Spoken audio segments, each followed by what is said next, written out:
Hi friends, ಎಲ್ಲರಿಗೂ ನಮಸ್ಕಾರ. ಎಲ್ಲರಿಗೂ ನನ್ನ ಯೂಟ್ಯೂಬ್ ಚಾನಲ್ ಸುಷ್ಮಾ ಕನ್ನಡ ವ್ಲಾಗ್ಸ್ಗೆ ಸ್ವಾಗತ. ನಾನು ಚೆನ್ನಾಗಿದ್ದೀನಿ, ಹಾಗೆ ನೀವೆಲ್ಲರೂ ಚೆನ್ನಾಗಿದ್ದೀರಾ ಅಂತ ಭಾವಿಸ್ತಾ ನಾನು ಇವತ್ತಿನ ವಿಡಿಯೋನ ಶುರು ಮಾಡ್ತಾ ಇದ್ದೀನಿ. ದಯವಿಟ್ಟು ಕ್ಷಮಿಸಿ, ತುಂಬಾ ದಿನಗಳಾದಮೇಲೆ ನಾನು ವಿಡಿಯೋ ಪೋಸ್ಟ್ ಮಾಡ್ತಾ ಇದ್ದೀನಿ. ಸೊ ಕಾರಣ ಏನು ಅಂತ ನಾನು ಇವಾಗಲೇ ಹೇಳ್ಬಿಡ್ತೀನಿ, ಕಾಯಿಸೋದಕ್ಕೆ ಹೋಗಲ್ಲ ಮತ್ತೆ ನಿಮ್ಮನ್ನು.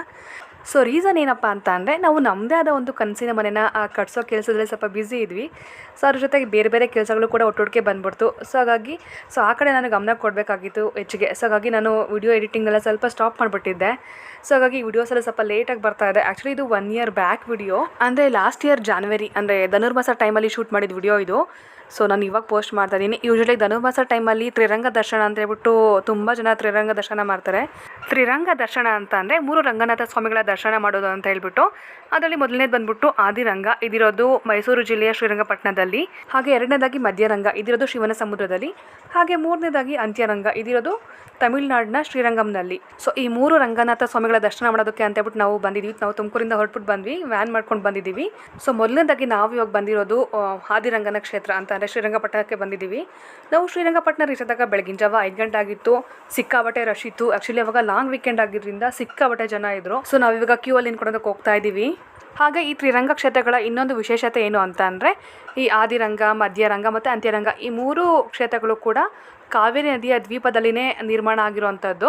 ಸೊ ಇದು ಒಂಥರ ವಿಶೇಷ ಅಂತಲೇ ಹೇಳ್ಬೋದು. ಸೊ ಮೊದಲನೇದಾಗಿ ಇವಾಗ ನಾವು ಆದಿರಂಗನ ಕ್ಷೇತ್ರದ ಬಗ್ಗೆ ಹೇಳೋದಾದರೆ, ಸೊ ಹಿಂದೆ ಗೌತಮ ಮಹರ್ಷಿ ಇಲ್ಲಿನ ಕಾವೇರಿ ನದಿ ತೀರದಲ್ಲಿ ತಪಸ್ಸು ಮಾಡಬೇಕಾದ್ರೆ ಅವನ ತಪಸ್ಸಿಗೆ ಮೆಚ್ಚಿದ ರಂಗನಾಥ ಸ್ವಾಮಿ ಮಹಾಲಕ್ಷ್ಮಿ ಅಮ್ಮನವರ ಸಮೇತರಾಗಿ ಇಲ್ಲಿ ನೆಲೆಸಿದ್ದಾರೆ ಅನ್ನೋ ಒಂದು ವಿಶೇಷತೆ ಇದೆ. ಹಾಗೆ ಈ ದೇವಸ್ಥಾನನ 9ನೇ ಶತಮಾನದಲ್ಲಿ ಗಂಗರು ನಿರ್ಮಾಣ ಮಾಡಿದ್ದಂತೆ ಈ ದೇವಸ್ಥಾನನ. ನೆಕ್ಸ್ಟ್ ಬಂದ ವಿಜಯನಗರದವರು ಮತ್ತು ಹೊಯ್ಸಳರು ಈ ದೇವಸ್ಥಾನನ ನವೀಕರಣ ಮಾಡಿದ್ದಾರೆ ಅಂತ ಹೇಳಲಾಗುತ್ತೆ. ನೋಡ್ತಾ ಇರ್ಬೋದು ಕ್ರೌಡು ಎಷ್ಟೊಂದಿದೆ ಅಂತ ಹೇಳ್ಬಿಟ್ಟು. ಇನ್ನೂ ತುಂಬ ಜನ ಓಡೋಡಿ ಬರ್ತಾ ಇದ್ದಾರೆ, ಬೇಗ ಕ್ಯೂ ಅಲ್ಲಿ ನಿಂತ್ಕೊಳ್ಳೋಣ ಅಂತ ಹೇಳ್ಬಿಟ್ಟು. ನಾವು ಎಕ್ಸ್ಪೆಕ್ಟ್ ಮಾಡೇ ಇರಲಿಲ್ಲ ಅಷ್ಟೊಂದು ಕ್ರೌಡ್ ಇರುತ್ತೆ ಅವತ್ತು ಅಂತ ಹೇಳ್ಬಿಟ್ಟು. ಹಾಗೆ ಸ್ಪೆಷಲ್ ದರ್ಶನ ಕೂಡ ಇರಲಿಲ್ಲ. ಸೊ ನಾವು ಅದಕ್ಕೆ ನಾರ್ಮಲ್ ಕ್ಯೂ ಅಲ್ಲಿ ನಿಂತ್ಕೊಂಡು ಹೋಗ್ತಾ ಇದ್ದೀವಿ. ಈ ತ್ರಿರಂಗ ದರ್ಶನನ ವೀಕೆಂಡ್ಸ್, ಎಸ್ಪೆಷಲಿ ಲಾಂಗ್ ವೀಕೆಂಡ್ಸ್ ಇದ್ದಾಗ ಸ್ವಲ್ಪ ಅವಾಯ್ಡ್ ಮಾಡೋದು ಒಳ್ಳೆಯದು ಅಂತ ನನ್ನ ಒಪಿನಿಯನ್ನು. ಸೊ ಅದರಲ್ಲೂ ಮಕ್ಕಳೆಲ್ಲ ಇದ್ದಾರೆ ಅಂತಂದರೆ ತುಂಬಾ ಕಷ್ಟ ಆಗುತ್ತೆ. ಅಕಸ್ಮಾತ್ ಪ್ಲಾನ್ ಮಾಡೋದಾದ್ರೆ ಸ್ವಲ್ಪ ಅರ್ಲಿಯಾಗಿ ಪ್ಲಾನ್ ಮಾಡಬೇಕಾಗತ್ತೆ. ಅಂತಂದರೆ ಸ್ವಲ್ಪ ಬೇಗ ದೇವಸ್ಥಾನ ರೀಚ್ ಆದರೆ ಬೇಗ ದರ್ಶನ ಮಾಡ್ಕೊಂಡು ಹೋಗ್ಬೋದು. ಸ್ವಲ್ಪ ಲೇಟ್ ಆಯಿತು ಅಂದ್ರೂ ಜನ ಜಾಸ್ತಿ ಆಗ್ತಾ ಹೋಗ್ತಾರೆ, ಮತ್ತು ಕ್ಯೂ ಅಲ್ಲೇ ತುಂಬ ಹೊತ್ತು ನಿಂತ್ಕೋಬೇಕಾಗತ್ತೆ ನಾವು. ಸೊ ಹಾಗಾಗಿ ವೀಕೆಂಡ್ಸ್ ಅಥವಾ ಲಾಂಗ್ ವೀಕೆಂಡ್ಸ್ ಪ್ಲಾನ್ ಮಾಡೋದಾದ್ರೆ ಸ್ವಲ್ಪ ಅರ್ಲಿಯಾಗಿ ರೀಚ್ ಆಗೋ ಥರ ಪ್ಲಾನ್ ಮಾಡ್ಕೊಳ್ಳಿ. ಹಾಗೆ ನಾವು ಸೋಷಿಯಲ್ನ ಸ್ವಲ್ಪ ರೀಕಾಲ್ ಮಾಡಿಕೊಂಡ್ರೆ, ಸೊ ಈ ಹಿಂದೆ ಈ ಶ್ರೀರಂಗಪಟ್ಟಣ ಮೈಸೂರು ಸಂಸ್ಥಾನದ ರಾಜಧಾನಿ ಕೂಡ ಆಗಿತ್ತು. ತುಂಬಾ ಕ್ರೌಡ್ ಇದ್ದಿದ್ದರಿಂದ ದರ್ಶನಕ್ಕೆ ಸ್ವಲ್ಪ ನುಗ್ಲು ಆಯಿತು ಅಂತಲೇ ಹೇಳ್ಬೋದು. ಬಟ್ ದರ್ಶನ ಚೆನ್ನಾಗೇ ಆಯಿತು, ನಾವು ದೇವ್ರನ್ನ ಚೆನ್ನಾಗೇ ದರ್ಶನ ಮಾಡ್ಕೊಂಡ್ವಿ. ಹಾಗೆ ಇಲ್ಲಿರೋ ರಂಗನಾಥ ಸ್ವಾಮಿ ಬಂದ್ಬಿಟ್ಟು ಬೃಹತ್ತಾದ ನಗುಮೊಗದ ರಂಗನಾಥ ಸ್ವಾಮಿ ಅಂತಲೇ ಹೇಳ್ಬೋದು. ತುಂಬಾ ಮುದ್ದಾಗಿದೆ ಇಲ್ಲಿ ರಂಗನಾಥ ಸ್ವಾಮಿ ಮೂರ್ತಿ. ಹಾಗೆ ನಾವಿಲ್ಲಿ ಗರ್ಭಾಲಯದೊಳಗಡೆ ಗೌತಮ ಮಹರ್ಷಿಯ ಪ್ರತಿಮೆ ಕೂಡ ನಾವು ನೋಡ್ಬೋದು. ಸೊ ಇದಲ್ಲದೆ ನಾವು ಬೇರೆ ಬೇರೆ ದೇವರುಗಳ ದರ್ಶನ ಕೂಡ ನಾವು ಇಲ್ಲಿ ಮಾಡ್ಬೋದು. ವೆಂಕಟೇಶ್ವರ ಸ್ವಾಮಿ ಆಗಿರ್ಬೋದು, ಗರುಡ ಆಳ್ವಾರಾಗಿರ್ಬೋದು, ಹಾಗೆ ರಂಗನಾಯಕಿ ಅಮ್ಮನವರಾಗಿರ್ಬೋದು. ಹೀಗೆ ನಾವು ಬೇರೆ ಬೇರೆ ದೇವರುಗಳ ದರ್ಶನ ಕೂಡ ನಾವು ಇಲ್ಲಿ ಮಾಡ್ಬೋದು. ಸೊ ನಾವು ಕ್ಯೂ ಅಲ್ಲಿ ನಿಂತ್ಕೊಂಡಾಗ ಟೈಮ್ ಬಂದ್ಬಿಟ್ಟು 5 ಅಥವಾ 5 ಕಾಲೇನೋ ಆಗಿತ್ತು. ನಾವು ದರ್ಶನ ಮಾಡಿ ಆಚೆ ಹೋದಾಗ ಟೈಮು 7:30 ಆಗಿಬಿಟ್ಟಿತ್ತು. ಸೊ 2 hours ಮೇಲೇ ಆಯಿತು ನಮಗೆ ದರ್ಶನ ಆಗೋಷ್ಟರಲ್ಲಿ. ಆದಿರಂಗನ ದರ್ಶನ ಮಾಡಿಕೊಂಡು ನೆಕ್ಸ್ಟ್ ನಾವು ಇವಾಗ ಮಧ್ಯರಂಗನ ದರ್ಶನ ಮಾಡ್ಕೊಳೋದಕ್ಕೆ ಅಂತ ಹೇಳ್ಬಿಟ್ಟು ಬಂದಿದ್ದೀವಿ. ಅಂತಂದರೆ ಶಿವನ ಸಮುದ್ರಕ್ಕೆ ಬಂದಿದ್ದೀವಿ ಇವಾಗ ನಾವು. ಆಲ್ಮೋಸ್ಟ್ ಶ್ರೀರಂಗಪಟ್ಟಣದಲ್ಲಿ ಯಾರ್ಯಾರಿರೋ ಅವರೆಲ್ಲರೂ ಕೂಡ ಮತ್ತೆ ನಮ್ಗೆ ಇಲ್ಲಿ ಸಿಗ್ತಾರೆ. ಹಾಗೆ ಶಿವನ ಸಮುದ್ರ ಅಂದ ತಕ್ಷಣ ನಮಗೆ ನೆನಪಾಗೋದೆ ಗಗನಚುಕ್ಕಿ ಮತ್ತು ಭರಚುಕ್ಕಿ ಜಲಪಾತಗಳು. ಸೊ ಈ ರಂಗನಾಥ ಸ್ವಾಮಿ ದೇವಸ್ಥಾನವೂ ಕೂಡ ಗಗನಚುಕ್ಕಿ ಮತ್ತು ಭರಚುಕ್ಕಿ ಜಲಪಾತಗಳ ಮಧ್ಯದಲ್ಲಿ ದ್ವೀಪ ಥರ ಕ್ರಿಯೇಟ್ ಆಗಿದೆ. ಸೊ ಆ ದ್ವೀಪದಲ್ಲಿ ಈ ರಂಗನಾಥ ಸ್ವಾಮಿಯ ದೇವಸ್ಥಾನ ಇರೋದು. ಅಸ್ಮಿತಾ ಅಂತೂ ಫುಲ್ ಟಯರ್ಡ್ ಆಗ್ಬಿಟ್ಟು ಮಲ್ಕೊಬಿಟ್ಟಿದ್ದಾಳೆ. ಹಾಗೆ ಇಲ್ಲಿರೋ ರಂಗನಾಥ ಸ್ವಾಮಿ ದೇವಸ್ಥಾನ ಬಂದ್ಬಿಟ್ಟು ಆದಿರಂಗ ಮತ್ತು ಅಂತ್ಯರಂಗ ದೇವಸ್ಥಾನಕ್ಕೆ ಕಂಪೇರ್ ಮಾಡಿದ್ರೆ, ಸೊ ಇಲ್ಲಿರೋ ದೇವಸ್ಥಾನ ತುಂಬಾ ಚಿಕ್ಕದಾಗಿದೆ ಅಂತ ಹೇಳ್ಬೋದು. ಇಲ್ಲಿ ಕಾಣ್ತಿದೆಯಲ್ಲ ಮನೆ ಥರ, ಸೊ ಇದನ್ನೇ ರಂಗನಾಥ ಸ್ವಾಮಿ ನೆಲೆಸಿರುವಂಥ ದೇವಸ್ಥಾನ. ಹಾಗೆ ಇಲ್ಲಿರೋ ರಂಗನಾಥ ಸ್ವಾಮಿ ಮೂರ್ತಿನೂ ಕೂಡ ಅಷ್ಟೇ ಆದಿರಂಗ ಮತ್ತು ಅಂತ್ಯರಂಗಕ್ಕೆ ಹೋಲಿಸ್ಕೊಂಡ್ರೆ ಇಲ್ಲಿರೋ ರಂಗನಾಥ ಸ್ವಾಮಿ ಮೂರ್ತಿ ಸ್ವಲ್ಪ ಚಿಕ್ಕದಾಗಿದೆ ಅಂತಲೇ ಹೇಳ್ಬೋದು. ಹಾಗೆ ಈ ರಂಗನಾಥ ಸ್ವಾಮಿಯ ವಿಶೇಷತೆ ಏನು ಅಂತ ಅಂದರೆ, ಈ ರಂಗನಾಥ ಸ್ವಾಮಿ ಮೂರ್ತಿ ಬಂದ್ಬಿಟ್ಟು ಸ್ವತಃ ದೇವೇಂದ್ರನಿಂದನೇ ಪ್ರತಿಷ್ಠಾಪನೆಯಾದ ಮೂರ್ತಿ ಇದು. ಪುರಾಣದ ಪ್ರಕಾರ ಪಾಪಗ್ರಸ್ತನಾದ ದೇವೇಂದ್ರ ತನ್ನ ಪಾಪ ವಿಮೋಚನೆಗಾಗಿ ಇಲ್ಲಿ ರಂಗನಾಥ ಸ್ವಾಮಿಯ ವಿಗ್ರಹವನ್ನು ಪ್ರತಿಷ್ಠಾಪನೆ ಮಾಡ್ದ ಅಂತ ಹೇಳಲಾಗುತ್ತೆ. ಸೊ ಸ್ವತಃ ದೇವೇಂದ್ರನೇ ಪ್ರತಿಷ್ಠಾಪನೆ ಮಾಡಿರೋ ರಂಗನಾಥ ಸ್ವಾಮಿಯ ಮೂರ್ತಿನ ನಾವು ಇಲ್ಲಿ ದರ್ಶನ ಮಾಡ್ಕೋಬೋದು. ಆ್ಯಕ್ಚುಲಿ ನಂದು ಸ್ವಲ್ಪ ಬೇಗನೆ ದರ್ಶನ ಆಯಿತು, ಪಾಪು ಇದ್ದಿದ್ದರಿಂದ. ರಘು ಮತ್ತು ಮಾವ ಎಲ್ಲ ಇನ್ನೂ ಕ್ಯೂ ಎಲ್ಲ ನಿಂತಿದ್ದಾರೆ. ನಾನು ಕೂಡ ಅವ್ರ ಜೊತೆ ಕ್ಯೂಲೇ ನಿಂತ್ಕೊಂಡಿದ್ದೆ. ಆಮೇಲೆ ಹಿಂದೆ ಇದ್ದವರು ಹೇಳಿದ್ರು, ಮಗು ಇದ್ದವ್ರಿಗೆ ಡೈರೆಕ್ಟಾಗಿ ಅಲೋ ಮಾಡ್ತಾರೆ, ಹೋಗಿ ಕೇಳಿ ಅಲ್ಲಿ ಅಂತ ಹೇಳ್ಬಿಟ್ಟು. ಸೊ ನಾನು ಹೋಗ್ಬಿಟ್ಟು ವಿಚಾರಿಸಿದ್ದಕ್ಕೆ ನನಗೆ ಡೈರೆಕ್ಟಾಗಿ ಅಲೋ ಮಾಡಿದ್ರು. ಸೊ ನಂದು ಬೇಗ ದರ್ಶನ ಆಯಿತು. ನಾನು ದರ್ಶನ ಮಾಡ್ಕೊಬಂದು ನಾನು ಅವ್ರಿಗೋಸ್ಕರ ವೆಯ್ಟ್ ಮಾಡ್ತಾ ನಿಂತಿದ್ದೆ ಆಚೆ ಕಡೆ. ಹಾಗೆ ನಾವು ಮನೆಯಿಂದ ಬರ್ತಾ ಜಸ್ಟ್ ಕಾಫಿ ಕುಟ್ಕೊಂಡು ಬಂದಿದ್ವಿ. ಹಾಗೆ ತಿಂಡಿನೂ ಕೂಡ ಮನೆಯಿಂದನೇ ಮಾಡಿಕೊಂಡು ನಾವು ಬಾಕ್ಸ್ ಹಾಕೊಂಡು ತೊಗೊಂಡು ಬಂದಿದ್ವಿ.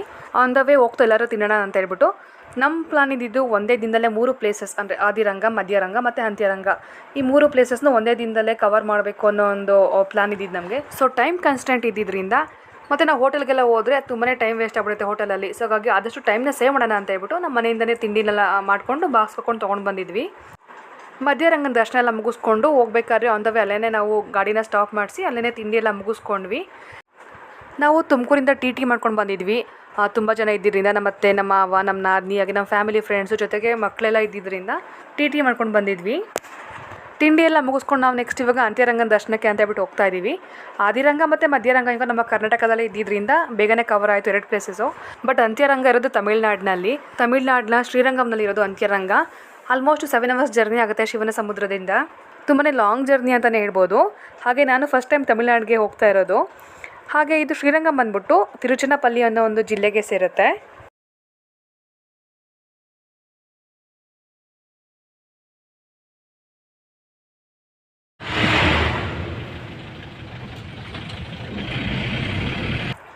ನಾವಿವಾಗ ತಮಿಳ್ನಾಡಿಗೆ ಎಂಟ್ರ್ ಆಗಿದ್ದೀವಿ. ಹಾಗೆ ಒಂದು ಘಾಟ್ ಸೆಕ್ಷನ್ ಕೂಡ ಸಿಕ್ತು ನಮಗೆ. ಇದು ಯಾವ ಘಾಟ್ ಅಂತ ಹೇಳ್ಬಿಟ್ಟು ನನಗೆ ಗೊತ್ತಿಲ್ಲ, ಬಟ್ ವ್ಯೂ ಮತ್ತು ತುಂಬಾ ಚೆನ್ನಾಗಿತ್ತು. ನಾನು ತುಂಬಾ ಎಂಜಾಯ್ ಮಾಡಿದೆ. ಹಾಗೆ ನಿಮ್ಮೆಲ್ರಿಗೂ ಇನ್ನೊಂದು ಇನ್ಫಾರ್ಮೇಷನ್ ಕೊಡಬೇಕಿತ್ತು. ಏನಪ್ಪ ಅದು ಅಂತ ಅಂದರೆ, ತುಂಬ ಜನ ತಪ್ಪಾಗಿ ತಿಳ್ಕೊಂಡಿರೋದೇನು ಅಂತ ಅಂದರೆ, ಇಷ್ಟು ದಿನ ನಾನು ಕೂಡ ಅದೇ ಥರನೇ ತಿಳ್ಕೊಂಡಿದ್ದೆ. ಬಟ್ ಇತ್ತೀಚೆಗೆ ನನಗೂ ಗೊತ್ತಾಗಿದ್ದು ಏನಪ್ಪ ಅದು ಅಂತ ಅಂದರೆ, ತ್ರಿರಂಗ ದರ್ಶನ ಅಂತ ಅಂದರೆ ಒಂದೇ ದಿನದಲ್ಲೇ 3 ರಂಗನಾಥ ಸ್ವಾಮಿಗಳ ದರ್ಶನ ಮಾಡಬೇಕು ಅಂತ ಹೇಳ್ಬಿಟ್ಟು. ಆ್ಯಕ್ಚುಲಿ ಇದು ತಪ್ಪು ಮಾಹಿತಿ ಅಂತಲೇ ಹೇಳ್ಬೋದು. ಆ್ಯಕ್ಚುಲಾಗಿ ಅದೇನಪ್ಪ ಇರೋದು ಅಂತ ಅಂದರೆ, ನಾವು ಒಂದು ಸಲ ರಂಗನಾಥ ಸ್ವಾಮಿ ದರ್ಶನಕ್ಕೆ ಅಂತ ಹೊರಟ್ರೆ 3 ರಂಗನಾಥ ಸ್ವಾಮಿಗಳು ಅಂತ ಅಂದರೆ ಶ್ರೀರಂಗಪಟ್ಟಣದಲ್ಲಿರೋ ಆದಿರಂಗ, ಶಿವನ ಸಮುದ್ರದಲ್ಲಿರೋ ಮಧ್ಯರಂಗ, ಹಾಗೆ ಶ್ರೀರಂಗಂನಲ್ಲಿರೋ ಅಂತ್ಯರಂಗ, ಈ 3 ರಂಗಂದಿರ ದರ್ಶನ ಮಾಡ್ಕೊಂಡೇ ಮನೆಗೆ ಬರಬೇಕು ಅಂತ ಹೇಳ್ಬಿಟ್ಟಿರೋದು. ಒಂದೇ ದಿನದಲ್ಲೇ ಮಾಡ್ಕೊಂಡು ಬರಬೇಕು ಅಂತೇನಿಲ್ಲ. ಬಟ್ ಇತ್ತೀಚೆಗೆ ಬಿಸ್ನೆಸ್ ದೃಷ್ಟಿಯಿಂದ ದುಡ್ಡು ಮಾಡೋ ಆಸೆಗೋಸ್ಕರ ಜನರಿಗೆಲ್ಲ ತಪ್ಪಾಗಿ ಮಾಹಿತಿ ಹಬ್ಸಿದ್ದಾರೆ ಅಂತ ಅನಿಸುತ್ತೆ. ಇಮ್ಯಾಜಿನ್ ಮಾಡ್ಕೊಳ್ಳಿ, ಆಗಿನ ಕಾಲದಲ್ಲೆಲ್ಲ ಟ್ರಾನ್ಸ್ಪೋರ್ಟೇಷನೇ ಇರಲಿಲ್ಲ, ಜನರು ಕಾಲ್ನಡಿಗೆಲ್ಲ ಓಡಾಡ್ತಾಯಿದ್ರು. ಸೊ ಹಾಗೆಲ್ಲ ಹೆಂಗೆ ತ್ರಿರಂಗ ದರ್ಶನ ಅದು ಒಂದೇ ದಿನದಲ್ಲೇ ಮಾಡ್ತಾಯಿದ್ರು ಅಲ್ವಾ. ಸೊ ಹಾಗಾಗಿ ಇದು ತಪ್ಪು ಮಾಹಿತಿ ಅಂತಲೇ ಹೇಳ್ಬೋದು. ನಾವು ಶ್ರೀರಂಗಂ ರೀಚ್ ಆಗಿದ್ದೀವಿ. ಇನ್ನೊಂದು ಸ್ವಲ್ಪ ಹೊತ್ತಲ್ಲೇ ದೇವಸ್ಥಾನದ ಹತ್ರ ಹೋಗ್ತೀವಿ. ನೋಡ್ತಾ ಇರ್ಬೋದು, ಕತ್ಲೆ ಆಗಿದೆ ಆಲ್ರೆಡಿ. ನಮ್ಮ ಪ್ಲಾನ್ ಇದ್ದಿದ್ದು ಇನ್ನೊಂದು ಸ್ವಲ್ಪ ಬೇಗನೆ ರೀಚ್ ಆಗಬೇಕು ಅಂತ ಹೇಳ್ಬಿಟ್ಟು. ಬಟ್ ಆದಿರಂಗ ಮತ್ತು ಮಧ್ಯರಂಗದಲ್ಲಿ ತುಂಬಾ ಕ್ರೌಡ್ ಇದ್ದಿದ್ದರಿಂದ ನಾವು ಇಲ್ಲಿ ರೀಚ್ ಆಗೋದು ಸ್ವಲ್ಪ ಲೇಟ್ ಆಯಿತು. ಇಲ್ಲಿ ದರ್ಶನ ಆಗುತ್ತಾ ಇಲ್ವ ಅನ್ನೋದೊಂದು ಭಯ ಇತ್ತು ನಮಗೆ, ಟೆನ್ಷನ್ ಕೂಡ ಆಗ್ತಾಯಿತ್ತು. ಬಟ್ ಲಕ್ಕಿಲಿ ಕರೆಕ್ಟ್ ಟೈಮ್ಗೆ ಹೋಗ್ಬಿಟ್ಟು ನಾವು ದೇವಸ್ಥಾನ ರೀಚ್ ಆದ್ವಿ. ನಾವಿವಾಗ ವ್ಯಾನ್ ಇಳ್ಕೊಂಡು ಬೇಗ ದರ್ಶನ ಮಾಡೋಣ ಅಂತ ಹೇಳ್ಬಿಟ್ಟು ದೇವಸ್ಥಾನದ ಕಡೆ ಹೋಗ್ತಾ ಇದ್ದೀವಿ. ಹಾಗೆ ನಾವಿಲ್ಲಿ ಅಬ್ಸರ್ವ್ ಮಾಡಿದ್ದು ಏನಪ್ಪ ಅಂತ ಅಂದರೆ, ನಾವು ಸ್ಟಾರ್ಟಿಂಗ್ ಗೋಪುರದಿಂದ ಒಳಗಡೆ ಹೋದರೆ ಅಲ್ಲಿ ಎಷ್ಟೊಂದು ಮನೆಗಳು, ಸ್ಕೂಲು ಮತ್ತು ಪೊಲೀಸ್ ಸ್ಟೇಷನ್ ಅಂತೆ, ಹಾಸ್ಪಿಟಲು, ಈ ಥರ ಒಂದು ಊರನ್ನು ನಾವು ನೋಡ್ಬೋದು ದೇವಸ್ಥಾನದ ಒಳಗಡೆ. ಸೊ ಸಾಮಾನ್ಯವಾಗಿ ಊರೊಳಗಡೆ ದೇವಸ್ಥಾನ ಇರುತ್ತೆ, ಬಟ್ ನಾವಿಲ್ಲಿ ದೇವಸ್ಥಾನದ ಒಳಗಡೆ ಒಂದು ಊರನ್ನ ನೋಡ್ಬೋದು. ಈ ದೇವಸ್ಥಾನ ಅಂತೂ ತುಂಬಾ ದೊಡ್ಡದಾಗಿದೆ. 156 ಎಕರೆಯಷ್ಟು ಜಾಗದಲ್ಲಿ ಈ ದೇವಸ್ಥಾನ ಇರೋದು. ಸೊ ತುಂಬಾ ದೊಡ್ಡದಾಗಿದೆ ದೇವಸ್ಥಾನ. ಹಾಗೆ ಇಲ್ಲಿರೋ ರಾಜಗೋಪುರನೂ ಅಷ್ಟೇ ತುಂಬಾ ಎತ್ತರವಾಗಿದೆ. ರಾಜಗೋಪುರ 236 ಅಡಿಯಷ್ಟು ಎತ್ತರವಾಗಿದೆ. ಸೊ ದಕ್ಷಿಣ ಭಾರತದ ಅತಿ ದೊಡ್ಡ ಗೋಪುರದಲ್ಲಿ ಇದು ಕೂಡ ಒಂದು ಅಂತಲೇ ಹೇಳ್ಬೋದು. ಹಾಗೆ ಈ ದೇವಸ್ಥಾನದಲ್ಲಿ ನಾವು ಟೋಟಲಾಗಿ 21 ಗೋಪುರಗಳನ್ನ ನಾವು ನೋಡ್ಬೋದು. ಹಾಗೆ ಕೆತ್ತನೆ ಬಂದ್ಬಿಟ್ಟು ದ್ರಾವಿಡ ವಾಸ್ತುಶೈಲಿಯಲ್ಲಿನೇ ಇದೆ ಕೆತ್ತನೆ ಎಲ್ಲ. ಹಾಗೆ ಮುಖ್ಯವಾಗಿ ಇಲ್ಲಿರೋ ರಂಗನಾಥ ಸ್ವಾಮಿಯ ವಿಶೇಷತೆ ಏನು ಅಂತ ಅಂದರೆ, ಸ್ವತಃ ಶ್ರೀರಾಮನಿಂದಲೇ ಪೂಜಿಸಲ್ಪಟ್ಟ ವಿಗ್ರಹ ಅಂತ ಇದು. ಸೊ ಎಷ್ಟು ವಿಶೇಷ ಅಲ್ವಾ ಈ ವಿಗ್ರಹ. ಶ್ರೀರಾಮನ ಮನೆದೇವರು ಬಂದ್ಬಿಟ್ಟು ರಂಗನಾಥ ಸ್ವಾಮಿ. ಸೊ ಶ್ರೀರಾಮನೇ ಈ ರಂಗನಾಥ ಸ್ವಾಮಿಯನ್ನು ಆರಾಧನೆ ಮಾಡ್ತಾ ಇರ್ತಾರೆ. ರಾಮ ಮತ್ತು ರಾವಣರ ಯುದ್ಧ ಆದಮೇಲೆ ವಿಭೀಷಣ ಅಯೋಧ್ಯೆಗೆ ಬಂದ್ಬಿಟ್ಟು ರಾಮನ್ ಕೇಳ್ತಾನೆ, ಸೊ ಈ ರಂಗನಾಥ ಸ್ವಾಮಿಯ ವಿಗ್ರಹವನ್ನು ನನಗೆ ಕೊಡು, ನಾನು ಲಂಕೆಗೆ ತೆಗೆದುಕೊಂಡು ಹೋಗ್ತೀನಿ ಅಂತ ಹೇಳ್ಬಿಟ್ಟು ಕೇಳ್ತಾರೆ. ಸೊ ಆಗ ಶ್ರೀರಾಮ ವಿಭೀಷಣನಿಗೆ ವಿಗ್ರಹ ಕೊಡಬೇಕಾದ್ರೆ ಒಂದು ಷರತ್ತಿನೊಂದಿಗೆ ಕೊಡ್ತಾರೆ. ಏನಪ್ಪ ಅದು ಷರತ್ತು ಅಂತ ಅಂದರೆ, ಈ ವಿಗ್ರಹ ಎಲ್ಲಿ ಭೂಸ್ಪರ್ಶ ಆಗುತ್ತೋ ಈ ವಿಗ್ರಹ ಅಲ್ಲೇ ಉಳ್ಕೊಂಡ್ಬಿಡುತ್ತೆ, ಮತ್ತು ನೀನು ಅದನ್ನು ಮೇಲೆತ್ತೋದಕ್ಕಾಗಲ್ಲ ಅಂತ ಹೇಳ್ತಾರೆ. ಸೊ ಆ ಒಂದು ಷರತ್ತಿನೊಂದಿಗೆ ವಿಭೀಷಣ ಇದನ್ನು ದಕ್ಷಿಣದ ಕಡೆಗೆ ತೆಗೆದುಕೊಂಡು ಹೋಗ್ತಾ ಇರ್ತಾರೆ. ಸೊ ತೆಗೆದುಕೊಂಡು ಹೋಗ್ಬೇಕಾದ್ರೆ ಅವರು ಇಲ್ಲಿರೋ ಕಾವೇರಿ ನದಿ ಹತ್ರ ಸಂಧ್ಯಾ ವಂದನೆಗೆ ಅಂತೇಳ್ಬಿಟ್ಟು ಈ ವಿಗ್ರಹವನ್ನು, ಈ ರಂಗನಾಥ ಸ್ವಾಮಿಯ ವಿಗ್ರಹವನ್ನು ಭೂಸ್ಪರ್ಶ ಮಾಡಿಬಿಡ್ತಾರೆ. ನಂತರ ವಿಭೀಷಣ ಸಂಧ್ಯಾ ವಂದನೆ ಮುಗಿಸ್ಕೊಂಡು ಬಂದು ಮತ್ತೆ ಈ ರಂಗನಾಥ ಸ್ವಾಮಿಯ ವಿಗ್ರಹವನ್ನು ಮೇಲೆತ್ತೋದಕ್ಕೆ ನೋಡ್ತಾರೆ. ಭೂಸ್ಪರ್ಶ ಆದ ಕಾರಣ ರಂಗನಾಥ ಸ್ವಾಮಿಯ ವಿಗ್ರಹ ಅಲ್ಲೇ ಉಳ್ಕೊಂಡ್ಬಿಡುತ್ತೆ, ಮತ್ತೆ ಅವರು ಮೇಲೆತ್ತೋದಕ್ಕೆ ಬರೋದೇ ಇಲ್ಲ. ಆಗ ವಿಭೀಷಣ ರಂಗನಾಥ ಸ್ವಾಮಿನ ಕೇಳಿದಾಗ ರಂಗನಾಥ ಸ್ವಾಮಿ ಹೇಳ್ತಾರೆ, ನಾನು ಇಲ್ಲಿಂದನೇ ನನ್ನ ದೃಷ್ಟಿಯನ್ನು ದಕ್ಷಿಣದ ಕಡೆಗೆ ಇಟ್ಟಿರ್ತೀನಿ. ಸೊ ನೀನು ಆಡಳಿತವನ್ನು ನಾನು ಇಲ್ಲಿಂದನೇ ನೋಡ್ಬಿಟ್ಟು ಆಶೀರ್ವಾದ ಮಾಡ್ತೇನೆ ಅಂತ ಹೇಳ್ಬಿಟ್ಟು ಹೇಳ್ತಾರೆ. ಸೊ ಇದು ರಂಗನಾಥ ಸ್ವಾಮಿ ಇಲ್ಲಿ ನೆಲೆಸಿದೆ ಅಂತ ಒಂದು ಪುಟ್ಟ ಕತೆ. ನಾನು ದೇವಸ್ಥಾನದೊಳಗಡೆಲ್ಲ ನೀಟಾಗಿ ವಿಡಿಯೋ ಶೂಟ್ ಮಾಡೋದಕ್ಕಾಗಿಲ್ಲ, ತುಂಬಾ ಕ್ರೌಡ್ ಇತ್ತು. ಜೊತೆಗೆ ನಮಗೂ ಕೂಡ ದರ್ಶನಕ್ಕೆ ಲೇಟ್ ಆಗ್ತಾಯಿತ್ತು.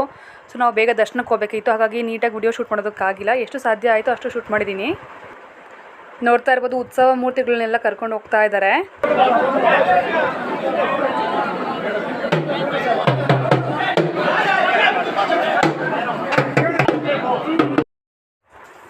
ಸೊ ಫ್ರೆಂಡ್ಸ್, ಇವತ್ತಿನ ಈ ವಿಡಿಯೋ ನಿಮ್ಮೆಲ್ಲರಿಗೂ ಇಷ್ಟ ಆಗಿದೆ ಅಂತ ಭಾವಿಸ್ತೀನಿ. ವಿಡಿಯೋ ಇಷ್ಟ ಆದರೆ ಗೊತ್ತಲ್ಲ ಏನು ಮಾಡಬೇಕು ಅಂತ. ಲೈಕ್ ಮಾಡಿ, ಶೇರ್ ಮಾಡಿ.